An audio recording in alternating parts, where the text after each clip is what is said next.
Have you ever had some wonderful dates with a guy, everything's going fantastic, and then suddenly for him to disappear without a trace, no text message, no calls, nothing? It's happened to me countless of times, and I figured out what was happening when I understood that it was something that's called unseen trauma that I had. What is the difference between unseen trauma and seen trauma? I'll give you an example of a seen trauma first so that you can understand. When I was in high school, I was a teenager and I was waiting for the bus with my friends to go to school, and I got distracted and missed the bus. So I just waited around, and there was a guy with a motorbike, and I thought it would be a good idea to ask him for a ride to get me to school. So when I hopped on, I was a little bit worried then. I thought maybe, Vanessa, it's not such a good idea to get on a ride with a stranger on a motorcycle. So I started to worry, and I didn't listen to his explanations on, how to stand on the ride.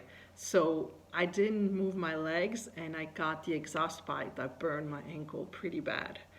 I still have the scar up to today, and I can still see it, and the pain was just so strong, and that now when I see a motorbike or when somebody offers me a ride, I think about it really well before I say yes.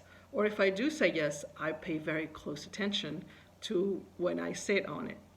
That's easy because that's a seen trauma. I can look at my scar and say, yeah, I remember that, not to do this again. The difference with an unseen trauma is, I give you another example. Let's say that you grew up with a father who was absent, and he was meaning well, he wanted to spend some time with you, but he couldn't because he was working so much. So what happens is you grow up thinking it's normal not to have the love and care of the man that should be there for you. You grow up basically with a broken heart. It's not a trauma because there's no humiliation. Apparently, there's no hitting, there's no psychological abuse.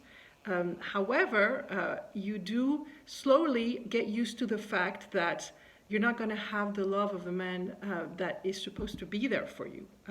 That's what I call an unseen trauma. It stays there with you.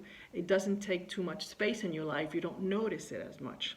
So how does that work when you get older and you get into adult relationships with men is you find men who do the same things. They shower you with love and affection, and then they disappear. They can't fulfill the promises of being there for you. So that's harder to see because you think, oh, maybe I just chose the wrong guy. I'll just have to be careful next time. And next time, guess what happens? The same thing all over again, because it's not the guy that you choose.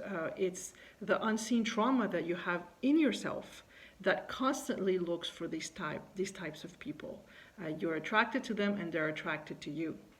So what's my advice to you so that you're showered with the love you really deserve is to go into the past. Find a healer, a therapist, somebody who you trust, who can guide you so you can detect those traumas. Because if you don't see it, how can you work on it? So you have to first find out which one it is. We all have different ones. This is just an example. Once you found it, then you can work together with a therapist to get rid of it and see really what's happening, and finally get the man of your dreams or somebody who will be there for you and who will adore you the way you deserve. So I hope that helps, and I'll be seeing you in the next video. Bye.